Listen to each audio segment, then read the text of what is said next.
Paul was being taken as a prisoner to Rome in company with other prisoners. The ship went aground. They started to break up. The soldiers decided they should kill the prisoners rather than take a chance on them escaping. And this seems harsh. After all, they weren't under a death sentence. They hadn't even apparently tried to escape. But remember what happened when Paul was in prison in Philippi. He and the other Christians in jail were singing hymns around midnight when there was an earthquake. The head of the jail assumed that the prisoners must have escaped. He drew his sword to kill himself because he was going to get blamed, even though it wasn't at all his fault. Paul, in that case, guessed what he was about to do and called out not to harm himself because all the prisoners had remained. So this could have been why the soldiers on the ship decided to kill the prisoners. But the centurion was in charge of the soldiers, and we're only told that he wanted to save Paul, but he must have cared about the other prisoners as well. After all, he could have said, kill the others, because we can keep track of one prisoner, we just can't keep track of all the rest. But he stopped them from killing any prisoners. And this is something really good about the centurion.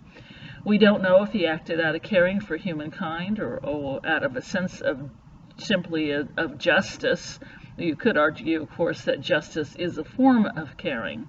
But the result was compassionate. He directed those who could swim to head for shore, and those who couldn't swim were to grab hold of something that would float, and they were to get to shore that way. In other words, the soldier also didn't leave people to flounder. He told them what to do to help themselves. Everyone was saved. Then we hear about yet another act of compassion. The natives of Malta found them shivering and wet from struggling through the water. With rain starting, they were going to stay cold and wet. They weren't going to get dried off. So the natives built a fire and welcomed everyone to warm themselves. The fire wasn't only for the soldiers. It wasn't only for the people they might have feared and with whom they might have wanted to curry some favor. The fire was for the prisoners as well. And they did know that some of the people they were helping were prisoners. When Paul was later bit by a snake, they assumed he was a prisoner because he was a murderer, and that the gods were going to get him since the shipwreck hadn't killed him. Turned out he shook the viper into the fire and he was perfectly all right. We're not told this was a miracle, but they were pretty impressed. Later, Paul would heal one of their population. In other words, the acts of compassion simply continued. It's a wonderful story. A few weeks ago, there was an online meeting for all the pastors in the conference. One of the speakers made a distinction between empathy and compassion. This was not a semantic discussion just about the definition of the words.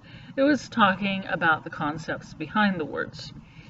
I'll be honest and say I'd never thought about the difference between empathy and compassion. I'd often linked them, but had never considered the differences between them. I was especially interested in what the speaker told about a researcher. As I understand, the researcher got a grant to study compassion. One of the approaches of the research was to put people in an MRI machine and ask them to concentrate on empathy for people who were in trouble. When she saw what the researcher saw in the MRI was how the pain centers in the brain lit up when people were feeling empathy for others. This isn't a surprise. After all, empathy means walking in another person's shoes as much as you can, trying to understand something of what they feel, and that can be painful. Then the researcher found an individual from a religious tradition that was considered to be especially good at teaching and practicing compassion. He went into the MRI and she asked him to feel compassion. To her surprise, the pain centers in his brain barely lit up.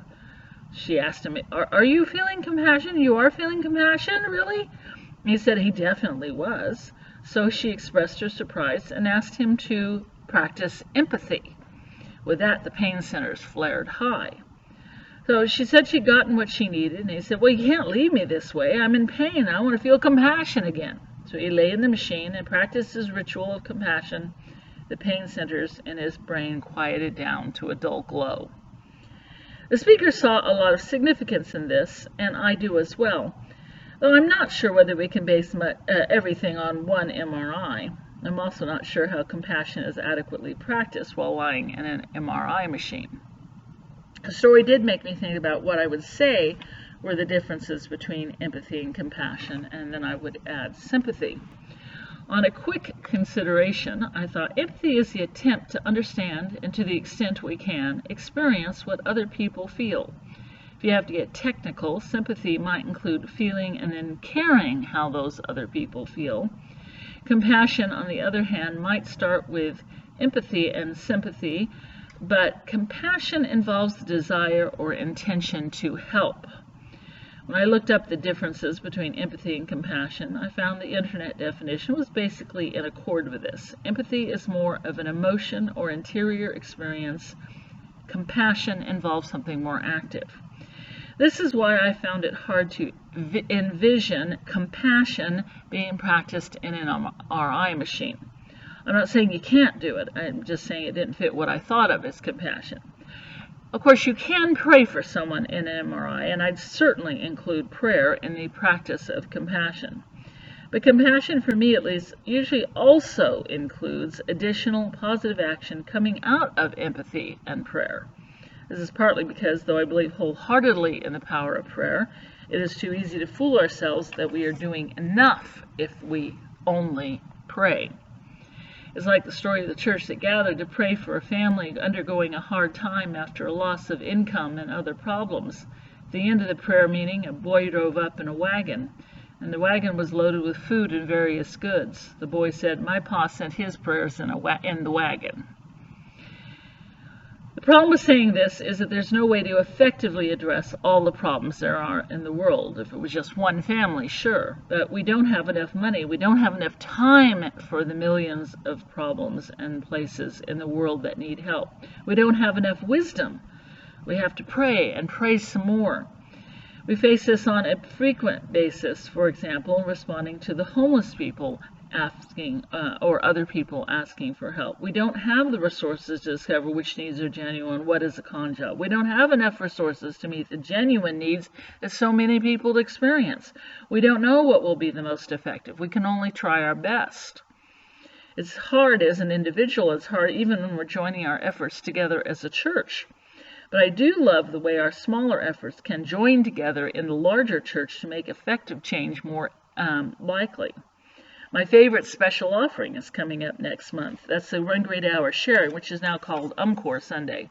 We give to the United Methodist Committee on Relief, a group that seeks to help in many areas of the world. Our dollars add to other dollars to make a difference. But it's interesting to note that at least in the one case, the man who felt compassion experienced less pain than the people who only practiced empathy. Empathy is a wonderful thing. The Bible calls us to empathy. But one idea emerging from this might be that if we stop with empathy, we may become exhausted, burnt out, or used up. The centurion didn't just hurt at the thought of people being killed. He found a way to save them. The people of Malta didn't sit in their warm homes and say, "Oh, isn't it a terrible thing that people are shipwrecked and cold?" No, they built a fire and helped them get warm. Compassion includes empathy, but it adds something positive to the picture. To only feel empathy may lead to a sense of helplessness. Compassion says we can seek to help. We may or may not be as effective as we would like, but we are not left only with the emotions. A few summary thoughts. Seek to feel empathy. Seek any wisdom and energy that empathy might give. Don't stop with empathy.